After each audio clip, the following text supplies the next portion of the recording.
दिल्ली का रास्ता, भाजपा का रास्ता उन्होंने खोला, तो उनको तो कम से कम शर्म आनी चाहिए। नेशनल कॉन्फ्रेंस ने तो 98 में खोला था, इसने तो अभी भी आज भी उनके साथ ही है। मेरा मुंह ना ज़्यादा खुलवाएं क्योंकि बहन है, इसलिए हम लिहाज करें। अच्छा, क्योंकि जिस तरह से राजौरी या अनंतनाग सीट का ये पोलिंग डिले हुआ, उन्होंने कहा कि शायद ये चाहते हैं कि महबूबा मुफ्ती पार्लियामेंट में न जाए। मैं क्यों चाहूँगा वो जाए? ये क्या मैं बेवकूफ़ हूँ? मैं तो इसीलिए लड़ रहा हूँ कि उसको वहाँ वो ना पहुँचे। क्यों? मक्कार सबसे बड़ी वो है।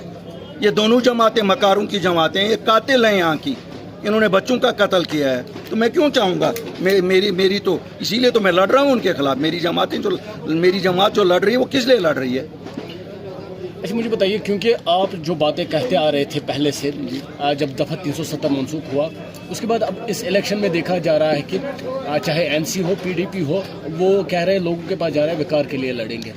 वो विकार तो मैंने बोला ना, ये मुझे बताए ना, ये क्या क्या करेंगे, कि कब लाएंगे नौजवानों को राह करके, रियासत कब वापस लाएंगे, armed forces special powers act कब हटवाएंगे, आर्मी को बारकों में वापस कब भेजेंगे, उस पर बात करें। हमें विकार पता है, इनका विकार क्या है। इनका विकार का मतलब है कुर्सी मिल गई, सब विकार मिल गया। इनका कुर्सी गई, विकार गया।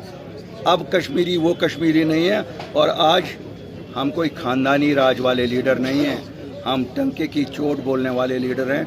इन्होंने ही विकार और इज्जत जम्मू कश्मीर के लोगों की ख़त्म की, इन दो खानदानों ने। अच्छा, आपने अपनी तकरीर में कहा कि अगर ये लोग पावर में होते हैं तब सेंटर इनके लिए अच्छा है, और जब इक़्तिदार में नहीं होते हैं तो सेंटर की बुराई करते हैं। आप देख लो, आज तक तो यही रिवायत रही है।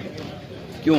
इलेक्शन से पहले दिल्ली को गालियाँ निकालते हैं, इलेक्शन के दूसरे दिन ये उनके चाचे माँ से सब कुछ बन जाते हैं। लेकिन इंशाल्लाह इस बार, पहले तो ये जीतते थे, इस बार जीत इनके नसीब होगी ही नहीं इंशाल्लाह। इसलिए इनको गालियाँ ही निकालते रहना पड़ेगा।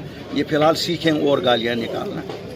लास्ट सवाल, अपनी पार्टी जिस तरह से कैंपेनिंग कर रही है, कहाँ देखते हैं आप, क्या नताइज आप एक्सपेक्ट? देखो, अल्लाह के हाथ में 4 साल की जमात, इतना हुजूम आपने देखा जावेद साहब को देखने के लिए, जावेद साहब के फॉलोअर्स यहाँ आए, इससे बड़ी बात क्या? हमारी बात इन तक पहुँची, यही बड़ी बात है। बाकी जीत और हार तो अल्लाह के हाथ में है। क्योंकि मरकज़ कह रहा था कि जम्मू कश्मीर में नॉर्मल से आई, लेकिन जिस तरह से राजौरी पूंछ में, भैया ये एक आध तो चलता ही रहेगा। नॉर्मल सी है ये महबूबा जी को नॉर्मल सी दिखती नहीं है, हम सबके लिए नॉर्मल सी है। ये उमर साहब और फारूक साहब को भी नहीं दिखती है। फारूक साहब ने अब परसों कहा कि अब वक्त शहादत आ गया। अब मुझे पता नहीं है वक्त शहादत किसको वो कहते हैं, कुर्सी के मिलने को वक्त शहादत कहते हैं कि या कुर्सी के ना मिलने को कहते हैं।